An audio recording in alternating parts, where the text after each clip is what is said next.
2023 বিশ্বকাপের পর 2025 champions trophy পরপর দুটি আইসিসি টুর্নামেন্টে ভয়াবহ বাজে ক্রিকেট খেলে বিদায় নিয়েছে বাংলাদেশ। দ্বিপাক্ষিক সিরিজগুলোতেও মিলছে না সাফল্য। সব মিলিয়ে এটা পরিষ্কার, ওয়ানডেতে শক্তিশালী দল হয়ে ওঠার যেই আশা জাগিয়েছিল বাংলাদেশ, সেটি আপাতত মিলিয়ে গেছে হাওয়ায়। গত কয়েক বছরের পরিসংখ্যানে নজর দিলে তা স্পষ্ট হয়ে ফুটে উঠবে। 2023 সালের শুরু থেকে এখন পর্যন্ত 43 ওয়ানডেতে বাংলাদেশের জয় মাত্র 14টিতে। ফল আসেনি 3 ম্যাচে, আর পরাজয় বরণ করতে হয়েছে 26 ম্যাচে। এই সময় আইসিসির পূর্ণ সদস্য দেশগুলোর মধ্যে এত ম্যাচ হারেনি আর কোনো দল। জয় পরাজয়ের অনুপাত বিবেচনায় বাংলাদেশের নিচে রয়েছে শুধুই আয়ারল্যান্ড। জয় পরাজয়ের হিসেব একপাশে রেখে ওয়ানডেতে আইসিসির টুর্নামেন্টের হিসেব করলেও পাওয়া যাবে শুধুই হতাশা। ভারতে 2023 বিশ্বকাপে আকাশচুম্বী আশা নিয়ে শেষ পর্যন্ত মাত্র 2টি ম্যাচে জিততে পেরেছে বাংলাদেশ। আফগানিস্তানকে হারিয়ে যাত্রা শুরুর পর আসরের শেষ দিকে শ্রীলঙ্কার বিপক্ষে জয় পেয়েছিল তারা। অন্য বড় দলগুলোর সঙ্গে লড়াই জমাতেই পারেনি, এমনকি হেরে যায় নেদারল্যান্ডসের বিপক্ষেও। 2003 সালের পর সেবারই প্রথম 3টির কম জয় নিয়ে বিশ্বকাপ শেষ করেছিল টাইগাররা। এবার চ্যাম্পিয়ন্স ট্রফিতে যাওয়ার আগে অধিনায়ক শান্ত সরাসরি বলে যান চ্যাম্পিয়ন হওয়ার লক্ষ্যই তাদের। ফরম্যাটটা ওয়ানডে বলেই হয়তো কণ্ঠে জোর আর হৃদয়ে সাহস ছিল শান্তর, কিন্তু গর্জন অনেক হলো, বর্ষণ হয়নি সামান্য।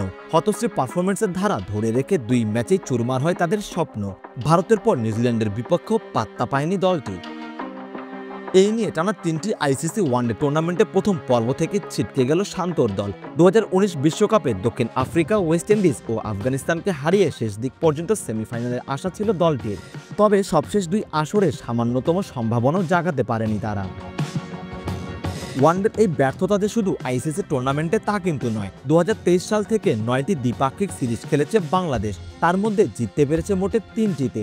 এর 2টিই আবার আয়ারল্যান্ডের বিপক্ষে। এই সময় আফগানিস্তান ও নিউজিল্যান্ডের বিপক্ষে 2টি করে সিরিজ হেরেছে বাংলাদেশ। ঘরের মাঠেও তাদের বিপক্ষে জিততে পারেনি। গত ডিসেম্বরে ওয়েস্ট ইন্ডিজ সফর থেকে ফিরতে হয়েছে হোয়াইট ওয়াশ হয়ে। এই সময় দলের পারফরমেন্সে নেই উন্নতির ছাপ। 43 ম্যাচে মাত্র 6 বার 300 ছুঁতে পেরেছে টাইগাররা। এর 3টিই আবার আয়ারল্যান্ডের বিপক্ষে। বাকি 3 ম্যাচের 2টিতে বাজে বোলিংয়ের কারণে জিততে পারেনি বাংলাদেশ। সব মিলিয়ে ওয়ানডেতে বাংলাদেশের পারফরমেন্সের গ্রাফ নিম্নমুখী। গত 2 বছরের বেশি সময় ওয়ানডেতে বাংলাদেশের সম্মিলিত সেঞ্চুরির সংখ্যা মোটে 8টি। জিম্বাবুয়ে ও আয়ারল্যান্ড ছাড়া আইসিসি পূর্ণ সদস্যের দেশগুলোর মধ্যে সবচেয়ে কম সেঞ্চুরি বাংলাদেশি ব্যাটারদেরই। শুধু পরিসংখ্যান বা পারফরমেন্সই নয়, খেলার ধরনেও নেই অগ্রগতির ছাপ। টি-20-র প্রভাবে ওয়ানডে ক্রিকেটও যেভাবে তরতর করে নতুন উচ্চতায় উঠে যাচ্ছে, নিত্য নতুন মাত্রা যোগ হচ্ছে 50 ওভারের ক্রিকেটে। বাংলাদেশ সেই সিঁড়ি বেয়ে উঠতে পারা তো বহু দূরের কথা, মাথা উঁচু করে উপরে তাকাতেই পারছে না। আধুনিক ওয়ানডে ক্রিকেটের সঙ্গে তাল মিলিয়ে চলার ছাপ তারা রাখতে পারছে না, এমনকি নিজেদের সেরা সময়ের প্রদর্শনীটুকুও ধারাবাহিকভাবে করতে পারছে না। এই মুহূর্তে বাংলাদেশ দলকে ঢেলে সাজানোর সময় হয়েছে।